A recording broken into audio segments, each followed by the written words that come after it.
Hello everyone, and welcome to the 10th episode of FNN. I'm Joshua. And I'm Haley. Hard to believe that we're already at the double digits of our episodes. I know, right? We've come such a long way from episode 1, and I've had so much fun contributing and working on each one. Well, to kick off our 10th episode, we have a sports headquarters update from Melissa and Mally. Check it out. Welcome back to Sports Headquarters. I'm Melissa. And I'm Mally. Here's some footage we got from the Ukrainian handball.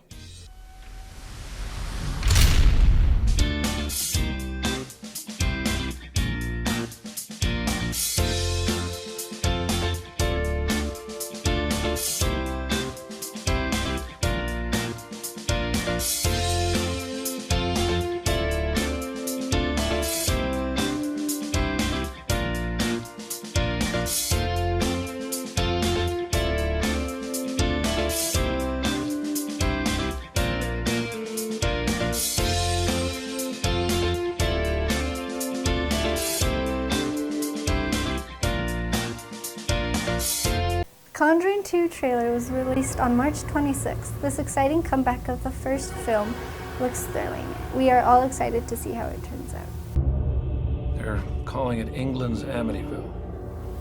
This film is based on a British family that Lorraine and Ed Warren, paranormal investigators, have traveled to help. They both get quite concerned about their safety with helping this troubled family. You're bleeding. What is happening? I had a premonition of your death. Trailer tidbit. Lorraine and Ed also appeared in the spin-off film Annabelle. The Annabelle doll made an appearance in the first Conjuring film. Hope you will go out and watch Conjuring 2 on June 10th. You're going to die.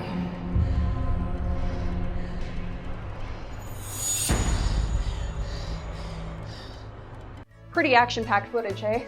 Up next is a quick look back on high school for our graduates, done by Emily and Haley. Bonner's English AP class. My favorite part about high school was kind of like Comtech and all the classes we got to take. My favorite part about high school was making memories with my friends. I guess my favorite part is like watching people grow in like a class. Probably the teachers. I'm really gonna miss my friends. I'm really gonna miss William. Probably gonna miss my friends, not gonna miss waking up early. I'm gonna miss the feeling of being a little kid. Going to SAIT for film and directory. I'm really excited to go back to Ottawa and go to university. I'm really excited to sleep in a lot and save up some money. Just leaving Okotoks and going off and exploring. We now bring you everyone's favorite segment, Jagger Science.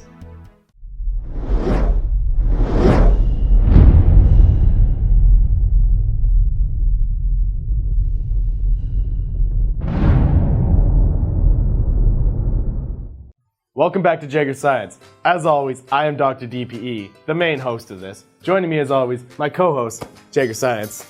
No, I'm pretty sure this is my show, hence why it's called Jagger Science. Did you not get the memo? We're changing the name to Dylan Science. It's an awful name. Better than Jagger Science. Anyways, our first question is, scientifically, how hot is Aunt Jemima? Well, scientifically, Aunt Jemima is as hot as the pancakes you make. If you make your pancakes at 250 degrees, she's about a 7 on a 1 to 10 scale of how hot she is. If you make them at 350 degrees, she's about a 9.7 on a scale of 1 to 10. Yes, this is true. Aunt Jemima, very, very hot. But still not as hot as my co-host, Jagger Science, is a 10 out of 10. And Brand, stop asking us questions. We don't want to answer any more from you. We have given you a gift of answering 2. That is 1 more than almost everybody. Go away. This next question was asked us by a little kid on the street. He asked us, how are babies made? It wasn't DM'd to us on Instagram, so naturally we didn't want to answer it, but it is a great question. So this little kid, this is for you. Well, when a mommy and a daddy love each other very much, they decide to send a letter to Santa. Santa, as we know, controls everything on Earth. Like my good looks. Not like Dylan's good looks. Slightly. No. Wow. Then, Santa then sends an email into the stork. or the pelican, depending on which one. This is not a pelican, it is a stork. I think the pelican is the thing in Finding Nemo. Yes, well, it doesn't matter anymore. So, then, between lots of weird black magic, this stork / pelican creates a baby. This baby is delivered in the mouth of the stork pelican and delivered to your front doorstep. Why does the stork leave it on your front doorstep in a basket in the middle of January on a cold winter night? Who knows? The stork's kind of a jerk. Where'd the stork get the basket? The basket factory, Santa, I don't know. But you just said it had the baby in its mouth, not a basket. You put a basket on your front porch. Why are you responsible for the basket? I don't know, why are you responsible for the baby? Because you want the baby. Well, maybe you want a basket. Our next question comes from Linda. She asks, why do humans not have a kangaroo pouch thing? Well, Linda, it's actually, Jager Science, why don't you let me answer this for once? I'm sure the viewers would love it. Go for it. This actually goes back all the way to the beginning of mankind. If we had one of those pouches, we would just be super lazy, and then we would all die. Instead of the hunter-gatherer thing, we would all just be gatherers stuffing stuff in our pouches. No one would actually do anything, so we would all die. And then Jager and I could not be here today to answer these beautiful questions. Educate you beautiful people. Alright, that's all for this week on Jager Science. Maybe join us next week. We might have another episode. We'll see how she goes.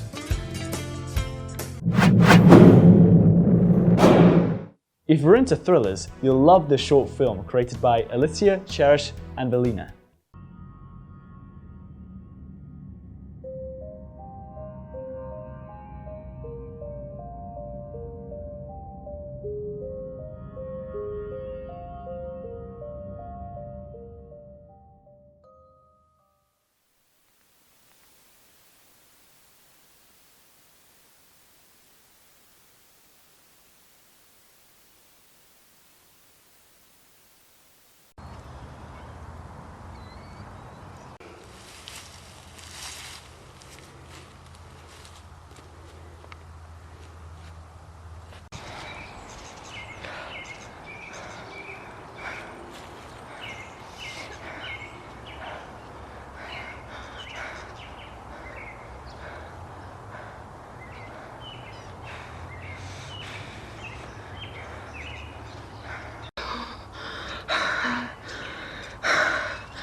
Where are you? Where'd you go?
Hey, if you're looking to see some good theater over the next 3 weekends, come check out 39 Steps at the RPAC. Here's a little sneak peek.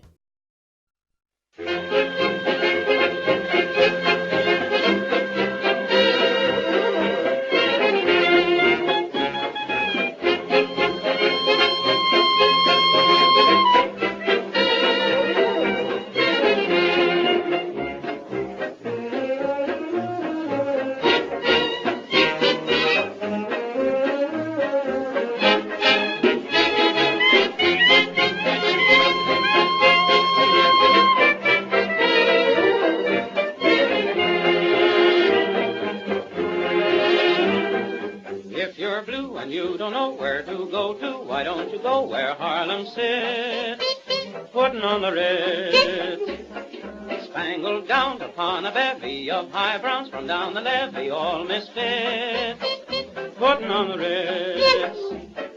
That's where each and every Lulu Belle goes, every Thursday evening with her swell bows rubbing elbows.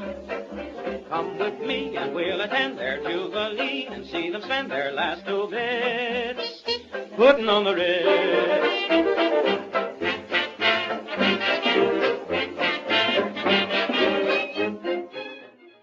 Fantastic Beasts and Where to Find Them is a spin-off of the Harry Potter series featuring a case that's full of beasts, but some of them have escaped. Yesterday, a wizard entered New York with a case full of magical creatures.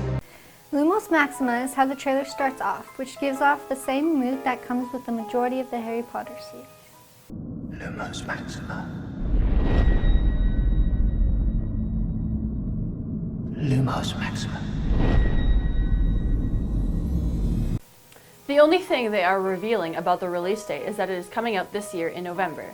So where would you find a Fantastic Beast?